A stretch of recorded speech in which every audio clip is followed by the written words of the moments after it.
you're looking to transfer the company into this trust where the UTC alumni you've employed could end up running it and owning it, really. Yes, absolutely. That's absolutely how it would work. The biggest thing I would want to achieve in 5 years is, because I'm the first female here, I think I'd want to inspire more females to get into here and the industry in general.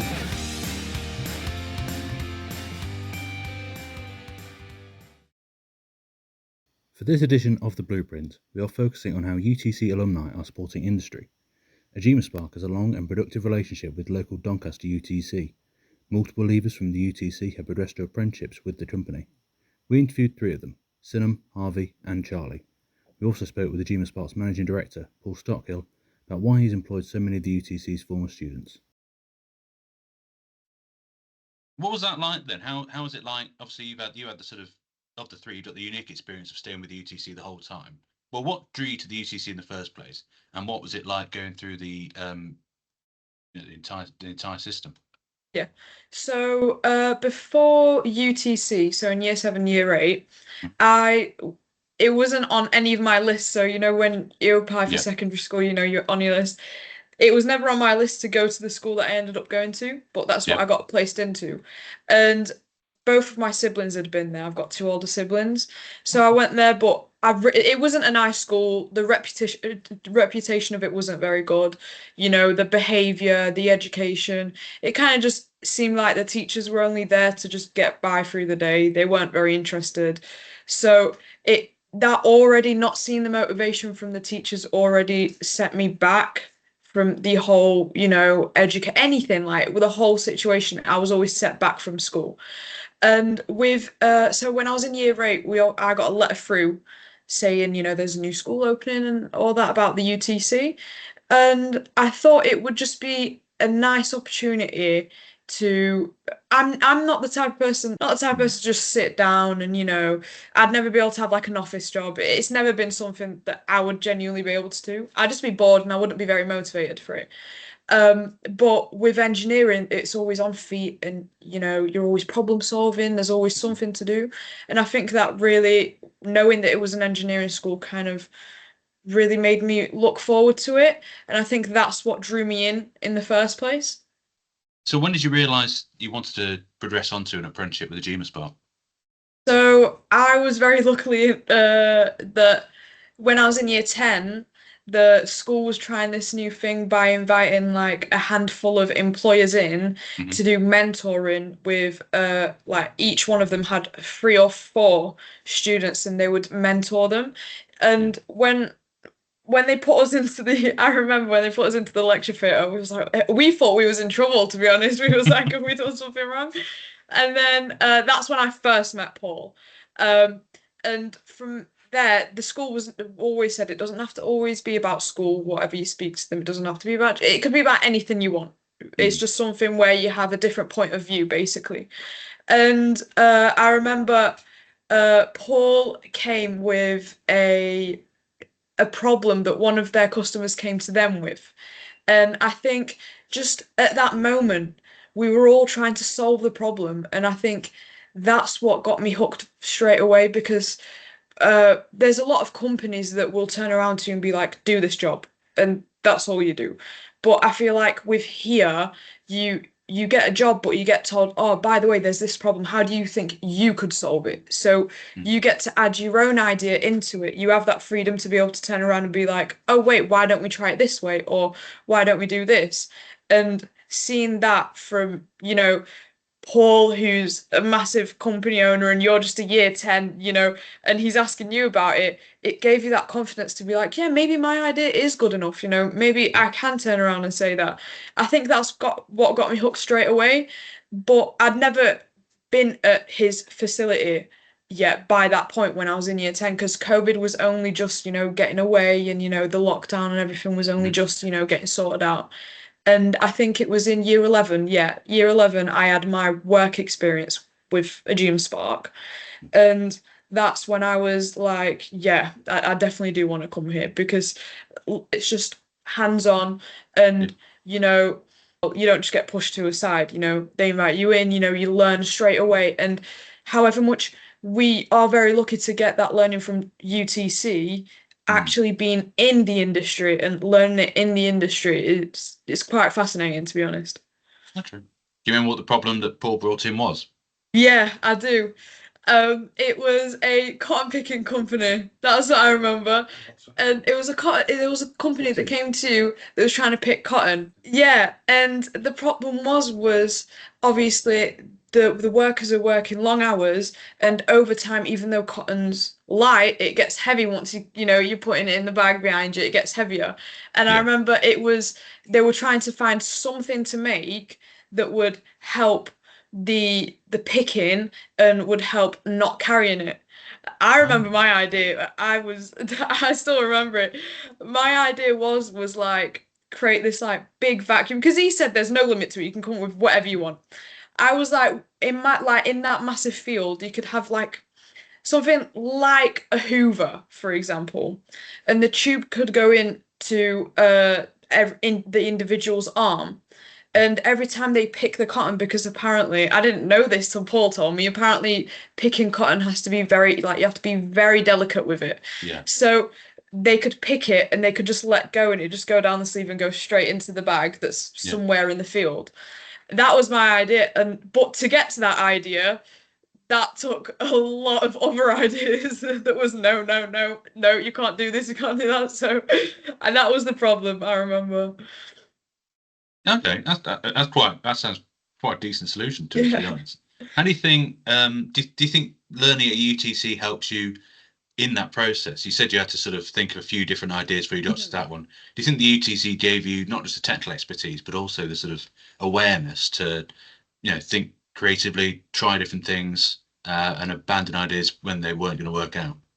Yeah, I think in year 9, I think that's when we first like got the big realization and like the big learning point of, you're gonna come up with an idea, it's not gonna work, and you're gonna have to forget about it and come up with another one. And that started off with we had a bridge project and it was supposed to be in school and there were set rules, everything like that. And then COVID hit, lockdown happened, and we had to do it at home. But the nice part about it was they didn't turn around and be like, oh well, it's at home, it's lockdown, we'll just forget about it, we'll come back to it when lockdown finishes. No, they still forced us to do that. And I think when that happened, that's when my problem solving skills got way better, because back then I was the type of person that if something didn't go the way I wanted it to, I'd be like, oh, what am I going to do? What am I going to do? But that was when I had to learn that, you have to calm down, take a step back, see what you have around you and work with that. So I think that's what helped me the most with my problem solving skills. Okay, fantastic. Excellent. So were there any particular teachers, I know you had mentoring from Paul, but teachers, mentors or projects at the UTC that were especially influential to you? I think projects wise, I think it was that bridge project that stayed with me a lot because it kind of changed my character, my look at things a bit more because of the difficulty that it got to all of a sudden without it being planned.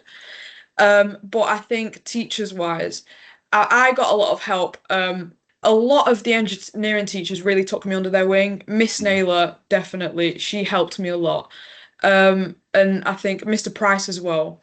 They kind of helped me, keep a calm mind and just focus on my grades because I knew I wanted to go into sixth form because that was the way that I would be able to keep in contact with Paul. So I knew I wanted to go into sixth form and I knew that I'd get better grades. It was also difficult for me because I'm a very social person. I had a lot of friends, but all my friends were going to go to college and I was going to be the only one at sixth form. But I kind of knew that if I want to get to where I need to go, I am going to have, losses, but then, those losses might lead to bigger things. So I knew that maybe I won't be able to go to the same school as my friends, or maybe I'll have to make new friends, but I knew that the outcome will be well more than enough for me. So I think the teachers did a lot for me personally. Going on to sort of talking more about Agemaspark, how do you think you've developed professionally and personally since starting? I think when it comes to personally, the biggest thing that I've seen in myself that's changed is I've become more responsible, even in my day-to-day life, because you know you get straight into the industry, and then, like Charlie said, your days are planned out. From Monday to Thursday, you're working from 7 till 5:30, and you know that. And then you know that on the weekends you've got your day off, and you already kind of plan, I'm gonna do this, blah blah blah, and like everything's more planned, it's more organized, and it's nicer because your day-to-day life is set straight. Yeah. So even though it's summer, and even though maybe somebody else my age is waking up at 12 o'clock, that's nearly 5 hours into my shift. Yeah, So it's nice to get into the organization of life, and it's nice because I know that this is going to be how it's going to be when I've finished my degree and everything, my apprenticeship. I know that this is going to be my life from now on, so it's nice to get into that early and just get that responsibility in early.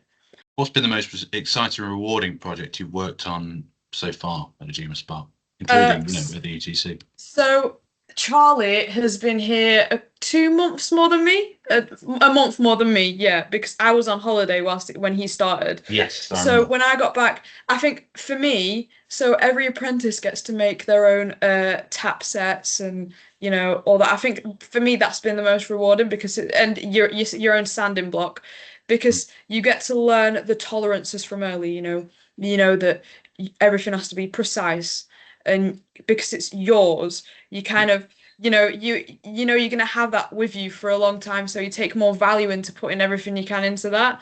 And it teaches you every type of skill for each machine, because there's different ways of using every machine in here, and you're going to use every single machine in here, so you learn it straight away as soon as you're in. So I think that was what was more rewarding to me, because it's something that I made that I can have, and it was like it was something special to me. Yeah. So what advice would you give to a current UTC student who's thinking about an apprenticeship route? I think my biggest advice is to be confident, and if you know what you want, to just go with it. And if you don't, to explore, and then once you know, just stick to it. And no matter who says what, if the person's next to you like, "Oh, you can't do it," or if your parents are like not sure about if you'll be able to get there, just to push through, because I think there are going to be people that doubt you, and that's normal, because not especially with apprenticeships, so people are going to be judgmental of it, but as long as you push as hard as you can for it, you'll be able to do it. Okay, fantastic. Thanks for that. Where do you see yourself in 5 years? The biggest thing I would want to achieve in 5 years is, because I'm the first female here, I think I'd want to inspire more females to get into here, and the industry in general, because I think it's male dominated, but it's no one particularly in our generation that's like that. And it's not really older generations either anymore. There's hardly older generations that think females shouldn't be in this industry as well. I think it's females themselves that kind of think, oh, will I be able to be strong enough? Like, yeah, sometimes I tighten apart and Charlie has to nip in and just, tighten it a bit more. But I know over time that I'm going to be able to tighten that. And then Charlie's going to be like, Jesus, you proper tighten that up. So I think for me in 5 years' time, the biggest thing I'd want to do is just inspire way more young women to just get into the industry. And what first drew you to the UTC, and how did it shape your career ambitions? Well, when I left school, I was like looking across engineering like colleges and stuff like that, and the main bit was how it got you linked with work. Like you went to work for like a day out of the week, so it like put you straight into like the working environment and like less of like a school feel. So that's what drew me to it originally. Okay, fantastic. So you already knew you wanted to be an engineer by the time you got to Doncaster UTC? Yeah, basically. Okay, cool. So when did you realise that the apprenticeship with Agemaspark was the right step for you? Well, when I did my work experience here was really like the first like it was my first experience in like an engineering workplace, but then also like when I was here, I didn't just get put to a side and left alone, like, and you didn't do anything. You were very involved, so it were like a real like incentive to maybe work here and get a job there one day, which turned out to work. Yeah, that's worked really well. What was the transition like from the UTC to the apprenticeship? I found a lot of the stuff was like transferable because of what we did at the UTC. When I went to the AMRC, I like development days where we did like the coursework side of it. Right. I didn't struggle as much as like other people, but I think that's because of the background I had from the UTC. It were quite like engineering heavy, so it did help me out quite a lot in that sense. Excellent. Fantastic. Yeah, well, the next question was asked about which skills or experience from the UTC have been most valuable. What sort of, I know you said that you felt better prepared. Can you give any examples of how you felt better prepared than, you know, others at AMRC because of your experience at the UTC? I think it was more literally the side of like just the education, because like some things we did, like some formulas we had to work out on like our development days and stuff like that, I'd already been using at the UTC, so it kind of like just fell into place, and I knew I like just picked up where I left off. Really, I didn't really have to start again anywhere. Were there any particular teachers, mentors, or projects at UTC that were especially influential? Everyone as a whole really were just very like supportive of you needed. They were always pushing you to get like your university stuff sorted, get your apprenticeship stuff sorted. So they didn't want you they didn't just rock up and like teach you a lesson and that were it. Like, yeah, they were always pushing you to like be the best person you could be as well. So all of them really as a whole were a big part of like where I am now. Yeah, it was always about trying to get you towards that, you know, positive destination, whether it's university, your apprenticeship, whatever. Okay, fantastic. So how do you think, since starting your apprenticeship, how do you think you've developed professionally, personally? I'm more confident as a person now, because you have to like, well, when I do stuff with Paul, like going places and talks and stuff, like I never would have thought I'd have been that person at all. But I think it does stand you in good stead for like other experiences you might have to do, which it is very good here. So what sort of advice would you give to a student at Doncaster UTC now who's thinking about following an apprenticeship? What's the best way in order to get on that route?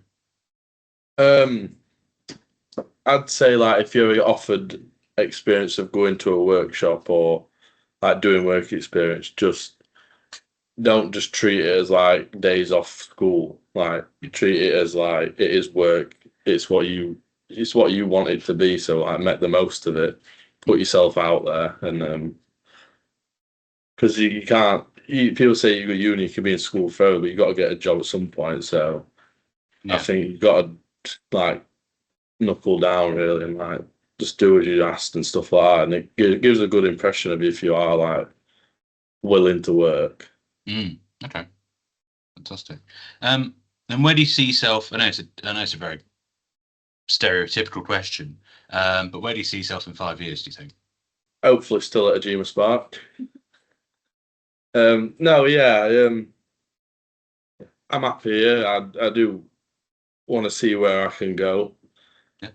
Like if you look at other jobs you can go in this field, like you can get like put into a place where you don't get as much freedom as like we get here. So I'm willing to see where this can go. So yeah, similar questions really to what I asked Harvey. What first drew you to Doncaster UTC?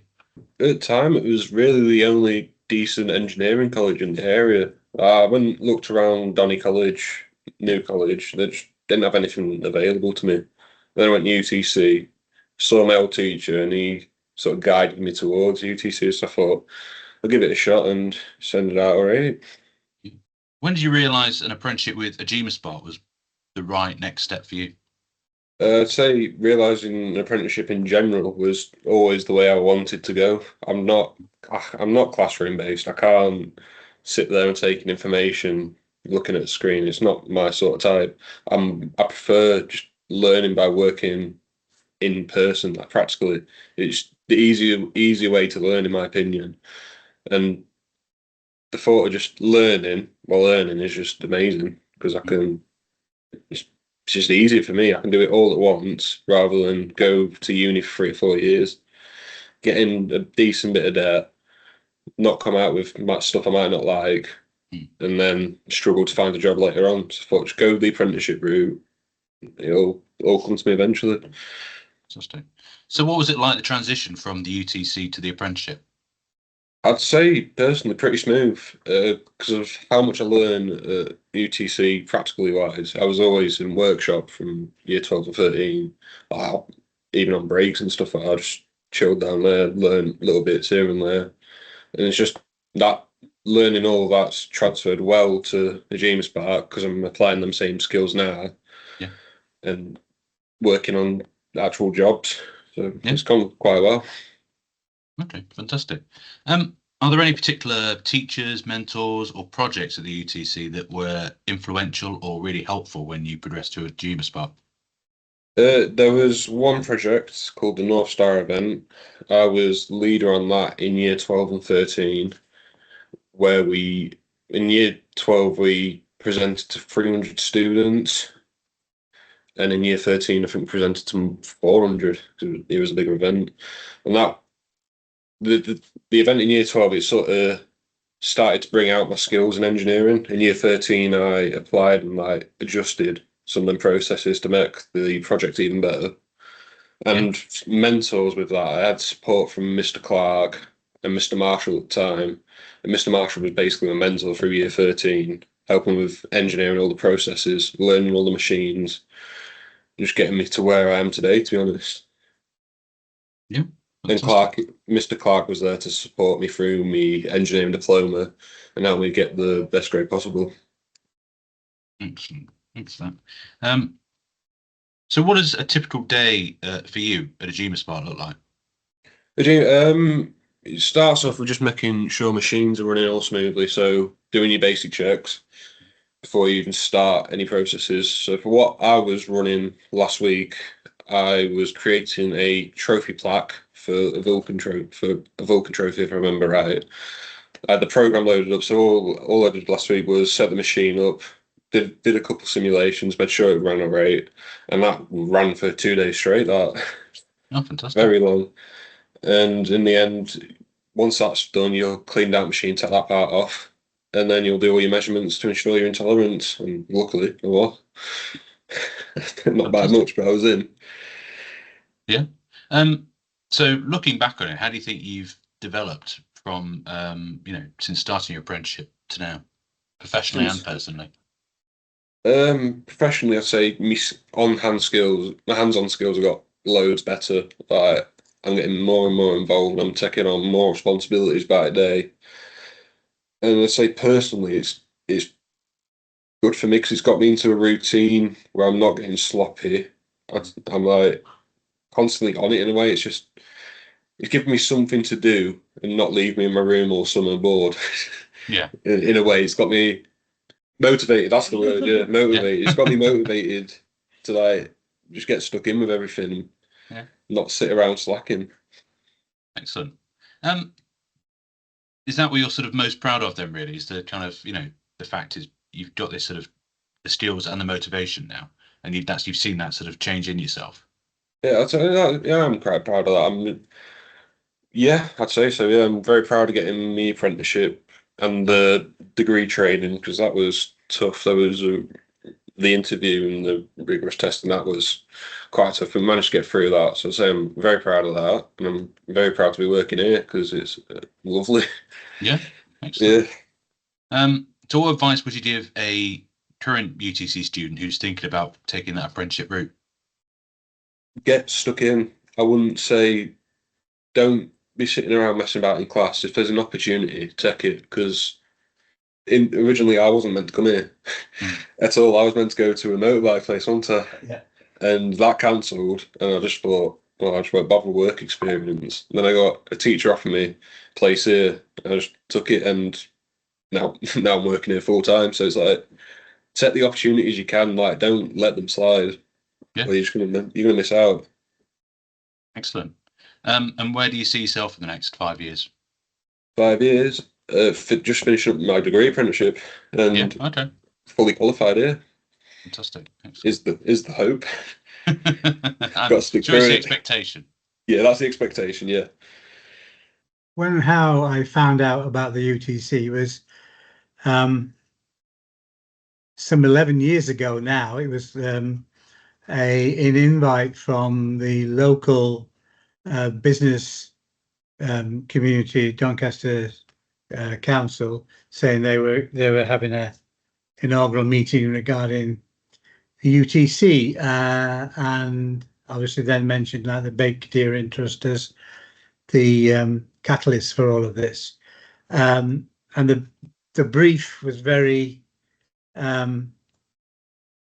interesting to me because I had previously over the previous years been looking to find a way to get young people into engineering, especially into my business, as I'd back in 2005 decided to try and grow from the bottom up, and I'd had some unpleasant experiences with the local Doncaster College and things like that weren't really supplying the right kind of level that I was looking for.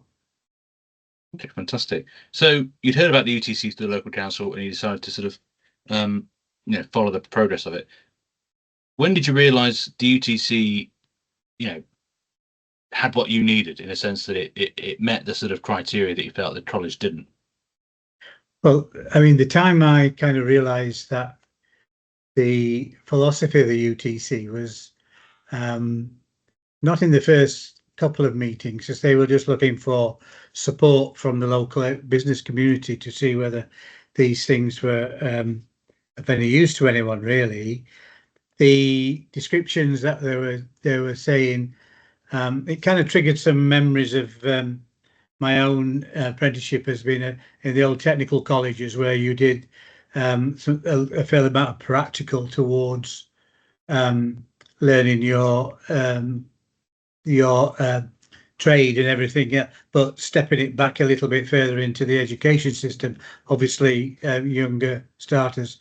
And I guess I had already kind of made my mind up. The younger I could get hold of them to introduce engineering and a career in that business, then it would set the seeds for later in life for them as to when they decide to, after their education, where they go to university or into a job. Okay, so it was about giving them that foundation in engineering in order to then, help them progress into a role with the organisation or take another path. I think at this stage, what I've came to realise was that if I could get involved with it, maybe I could have some influence on how in engineering business what we require at the output of education. Everyone's not suitable to go to university or anything else. The emphasis on people who haven't got the academic stream inside them necessarily doesn't mean they're failures or anything. The system fails them a little bit more than anything. But the fact is that they can, if you get them early enough, like at 14, 15, 16, 17, 18, you have businesses looking into them all the time. You can see the ones that are the right for you. They'll fit into your model. And also, because they can come into your business and then they tend to now start to look at the real life opportunities. It's not always a university stream, but a degree apprenticeship or an apprenticeship. All those things are equally as good as but they may not be A-star students, but they have the fact that they're practically good with their mind and their hands and all those things that absolutely crucial and relevant to today's manufacturing requirements. Okay, that's fantastic. Thanks so much. So, having realised that, how and when did you start working with the UTC? And I got invited on to the inaugural board of the people to the submissions, and as I got to go through those several years before we got it all kind of built, but the momentum took it to a point where this has to happen, I think, because our intention was I needed to be a source for me in the future of my talent pool. Back in 2014, my wish was that I could find the right person, I could take them on, I could give them an apprenticeship at the AMRC training centre in Rotherham, and return them into my business, because the previous young men who started back in 2005, 2003, 2005 were also already now, they were senior people within the business. It sort of proved to me that, a stack of A levels doesn't mean anything if you've got the right kind of attitude to stuff. And don't get me wrong, I'm not against any of that. I think everyone should go and do whatever is right for them. Today, now, I definitely suggest that the people I now know and have taken in, are currently taking on, go into that A-level sixth form stream purely for that couple of years of more maturity, and secondly, a lot more academically awareness, and to go forward into the MRC training centre and other things. There is a certain level of educational attainment they need to reach, but it would strike me that even if they didn't do that, I'd still probably employ them as if I thought they were the right attitude and want to be an engineer, not just come out for a job. They're looking for a career set. So, the end result I've got today, sitting here today, is everything and plus I wanted back in 2014 when I sat in that inaugural meeting. It couldn't have worked any better if I planned it, I guess, but it all kind of just fell into the right gear, that it felt so natural to go down this, and the results are here, so as a country, we need to start to develop teaching young kids to the earliest age possible, introduce them into engineering businesses or whatever business it is, just to give them that knowledge base that when they get to 16, 17, 18, they're making conscious, really good choice decisions. But also as a country, we need to start to feed that in as a foundation to our future skills problem. Otherwise, in like now, the situation we're in 2030, we're going to lose 60,000 engineers. Retirement, massive problem. Upskilling what we've got, massive problem, just getting it done. But if we don't build the foundations, and I say they need to be deep foundations, so that in 20, 30 years time, we haven't got the same problem we've got now, because that's what's coming down the line if we don't do something about it. I imagine you are supportive of the proposal and the accepted proposal for a new UTC in Doncaster then? Oh, yeah, absolutely, because the reason for a new UTC requirement is absolutely central to the long-term development, because the current one, which is engineering, digital and design, and some kind of medical connections, all those three are intertwined. We need each other. All of us need each other to do what we need to do to make it work for the country. Pitching in like green technology and biosciences is absolutely critical because that mass of 5 elements in there covers such a range of capabilities and requirements that the country requires. And locally, we've got businesses within commuting distance to cover all those as quite extremely good jobs in the future. You know, it sounds kind of a plus if we can get it right, because local economy will benefit from it. We won't be losing lots of young, good, practical people minds anywhere, well, all around the world, or in other places to go to. I mean, university is absolutely the right thing if that's how you feel you want to go, get into where you want to be. But the alternatives have equally as much benefit as that, because you can get the same thing, same degree, and get paid for it. And that what's not good about that kind of stuff, But anyway, that's for sure is it's crucial. And if we can get it where it's been proposed, it's kind of that perfect solution right next to it. That's great. Thank you so much. And just dipping back a bit to what you're saying about this, how you've been able to create a younger workforce. Do you think that's the way in which the UTC has really helped you in, I suppose, creating a younger workforce? We hear so much about industries that are dependent upon an aging workforce. By working with the UTC, have you been able to mitigate or avoid this problem? I've been able to mitigate everything about the aging workforce, because my demographics are 17 people, 13 of those under 35. The ones who are in charge now came to me when they were 16, so they've had 20 years of experience in this business.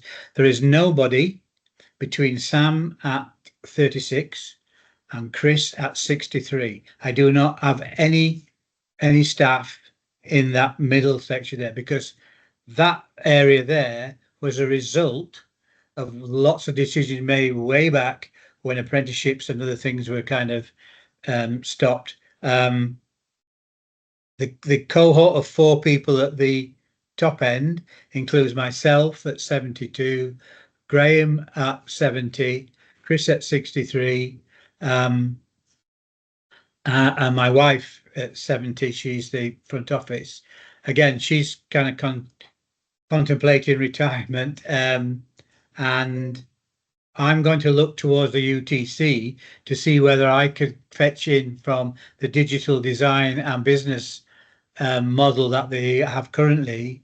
Is there are people in there that might fit that spot in my business, because then it keeps me true to my desires and wants for the long term for this company is secured.